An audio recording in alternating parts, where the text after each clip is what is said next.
Hello friends. आप सभी का स्वागत है मेरी कहानी में।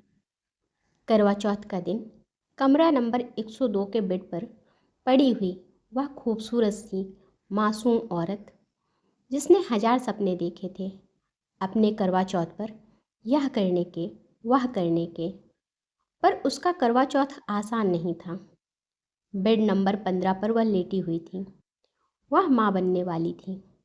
करवा चौथ के 3 दिन पहले उसकी कंडीशन बहुत ज़्यादा सीरियस हो गई थी। उसका पति जल्दी से उसे अस्पताल लेकर पहुंचा। डॉक्टर ने बताया, आपकी पत्नी बहुत कमज़ोर है और ऐसे में आपके बच्चे को और आपकी पत्नी दोनों को रिस्क हो सकता है, इसीलिए आपको इनको एडमिट करना पड़ेगा। पति अपनी जान से भी ज़्यादा पत्नी को प्यार करता था। उसने कहा, डॉक्टर, इसे एडमिट कर लीजिए और जितना बेहतर हो सके ट्रीटमेंट कीजिए। मेरी पत्नी और बच्चे को कुछ नहीं होना चाहिए। डॉक्टर ने पति को प्यार से समझाया, आप परेशान ना हो, हम अपनी तरफ से पूरी कोशिश करेंगे। कितनी खुश थी वो अपने करवा चौथ को लेकर। सारा दिन अपने पति के लिए व्रत रखूंगी, अच्छे से तैयार होंगी, उनको खूब प्यार करूंगी। और आज देखो, अस्पताल के बेड पर अपने पति और अपने बच्चे के लिए दुआएं मांग रही है। बेड पर लेटे लेटे खिड़की से चांद दिख रहा था, पर वह व्रत नहीं थी।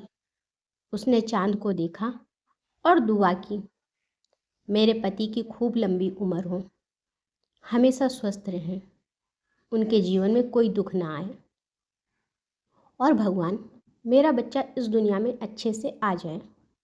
ये सोचते सोचते उसकी आंखों से आंसू बह निकले। तभी उसके पति के कमरे के अंदर आने की आहट आई। उसने जल्दी से आंसू पोंछे और मुस्कुराकर बोली, चांद निकल आया है, पूजा नहीं करवाएंगे आप?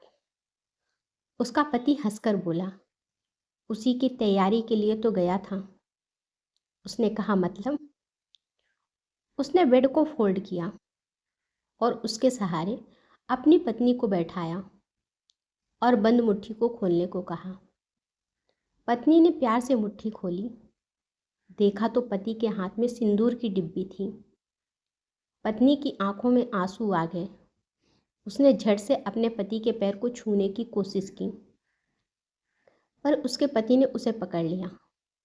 अरे पागल, इतनी भी क्या जल्दी है? पहले अपने बच्चे का ख्याल रख ले, मेरा तो जिंदगी भर रखना है ना। और उसके पति ने सिंदूर से उसकी मांग भर दी।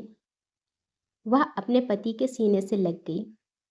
उसकी आंखों से लगातार आंसू बह रहे थे। पति ने कहा, अगर पूजा हो गई हो तो अब व्रत खोला जाए। और बाहर से जो खिचड़ी लेकर आया था, उसके पति ने बड़े प्यार से उसके मुंह में एक निवाला डाला। उसने अपने पति से कहा, आप अपने कुछ खाने के लिए लाए हैं? तो उसके पति ने कहा, त्योहार में तो सब अच्छा अच्छा साथ में खाते हैं ना, तो क्या मैं तेरे को अकेले ही इतनी अच्छी खिचड़ी खा लेने दूंगा? मैं भी यही खाऊंगा।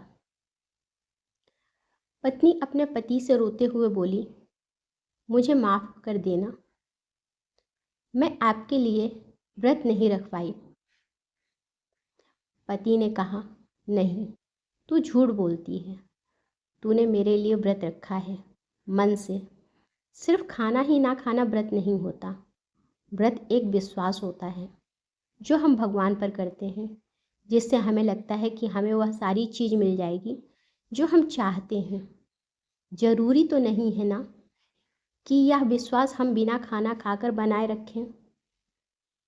खाना खाकर भी तो हम अपने भगवान पर यह विश्वास बनाकर रख सकते हैं और व्रत कर सकते हैं मन से, आत्मा से, जो तूने मेरे लिए किया है। और क्या चाहिए मुझे? पत्नी ने कहा, पर मुझे तो चाहिए। पति ने पूछा, क्या? तो पत्नी ने कहा, हर जन्म में तुम बस पति के रूप में मिलो। और पति ने कहा, मुझे भी। और दोनों एक दूसरे के गले लग गए। अगर आपको कहानी अच्छी लगी हो तो लाइक करें और मेरे चैनल को सब्सक्राइब करें। धन्यवाद।